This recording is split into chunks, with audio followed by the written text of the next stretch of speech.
Give us your overview then of what you made of Boris Johnson's, tempted to say, classic Johnson speech. Well, good afternoon, Ian. And I think it's easy to say it was classic Boris Johnson. But actually, as you said, first time in 2 years, a lot has happened. Quite a big narrative to cover. We've almost, let's be honest, Brexit happened, but this pandemic, the shadow of it. And also the audience. We all know the leaders' speeches at these conferences are speaking to multiple audiences. They're speaking to the party faithful who are all there cheering on. They're speaking to try to get a message out to the public. And they're also trying to speak to their political colleagues about where they want and the Prime Minister wants the focus to be, or the leader wants the focus to be. So multiple challenges, but Boris did actually, I think, deliver a speech that, yes, it would still be something he would want to engage people with and be entertaining. But he took them on a journey that took them through what he sees as his vision for Britain. And I know you're challenging and prodding and probing the question of levelling up and what does that phrase actually mean. Quite rightly, I think people should, because the more we ask, the more answers we're hopefully going to get. But what it does mean is, I think he's using the language of modern Britain, which is saying, we need to invest in the right things to get the right outcomes for more people, and that's what levelling up means. And I think that was the key message woven all the way through his narrative in that speech. Let's bring in Peter Edwards, former editor of LabourList. Afternoon to you, Peter. Do you feel suitably levelled already, having heard that? Well, levelling up doesn't exist. It has not happened, and I question if it ever will. But I liked Kulveer's phrase about this being a classic Boris speech. It was exactly that. Lightweight, comic, insubstantial. The only thing he delivered were jokes. There was no new policy in it. And if you're someone living on universal credit who's had an attack on your income at the start of winter, there's nothing there for you. I thought it was classic Johnson with everything that entails. So are you a supporter of levelling up, though, if you look at it just in that isolated sense, Peter? There's nothing to support. Am I a supporter of living on Mars? It's not happening.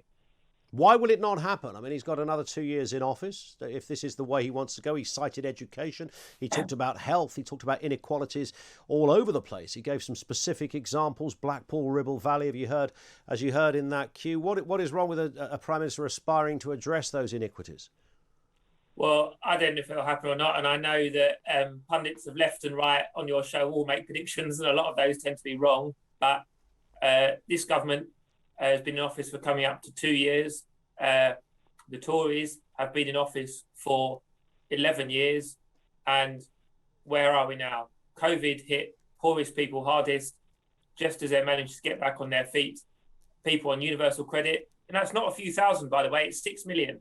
6 million people affected by a universal credit cut. All Boris Johnson is doing is borrowing the language of Labour, which is all about fighting inequality, dressing it up in a new language, but offering nothing to support it. Kulveer, can you respond to that? Is that what it is? I mean, I did allude to it myself. It was quite Labour-like in the sense of levelling up, the sort of redistribution of opportunity, fairness across places, regardless of your geography, etc.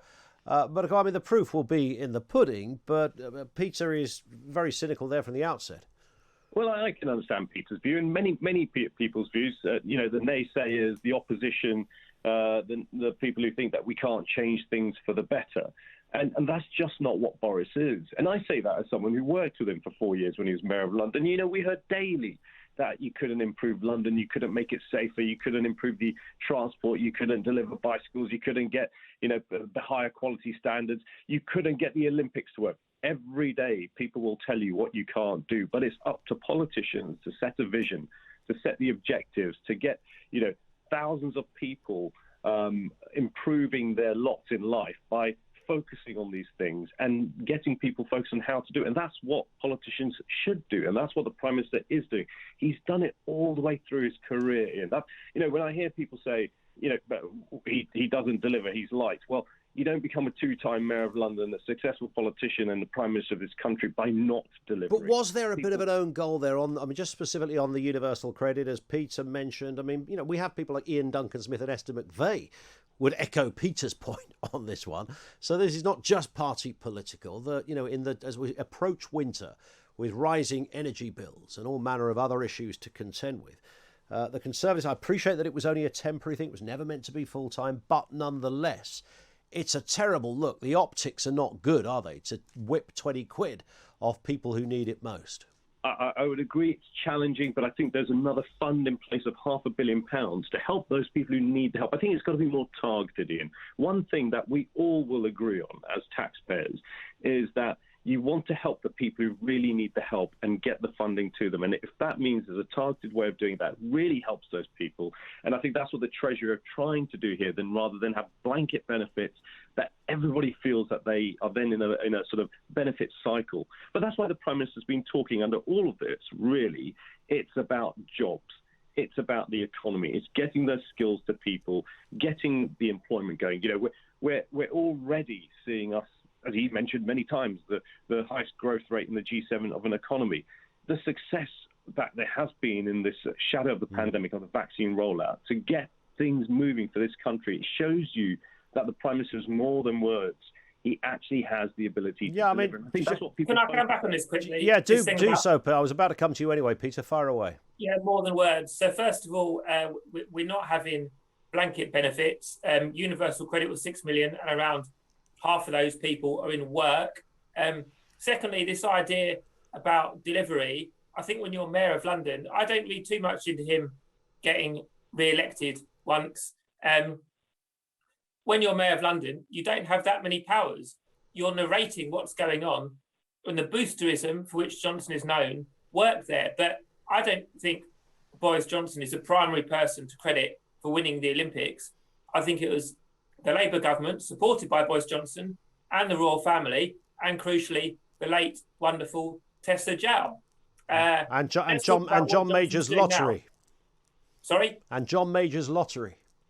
Yeah, absolutely. And I'd be open and absolutely accept that switching lottery proceeds to sport funding has been a great benefit for British cultural life. Where we are now, Kulveer talked about jobs. The government can't even fill the job vacancies. That's where we are. Where was the fuel crisis in the speech today? It can't even get petrol. But it's a curious criticism of any government, though, isn't it, Peter, that we have... Normally we talk about too much unemployment. We've got too many jobs at the moment. That's an unprecedented place to be. Just give us, Peter, very briefly, marks out of 10 then for this speech, even allowing for the fact that you're a darling of the left, you're a Labour man. What would you give Boris Johnson? Well, I'm not sure I'm anyone's darling, but to be honest, I would give it 2 because everyone likes a joke, even if they're feeling depressed. All right, Kulveer, out of 10?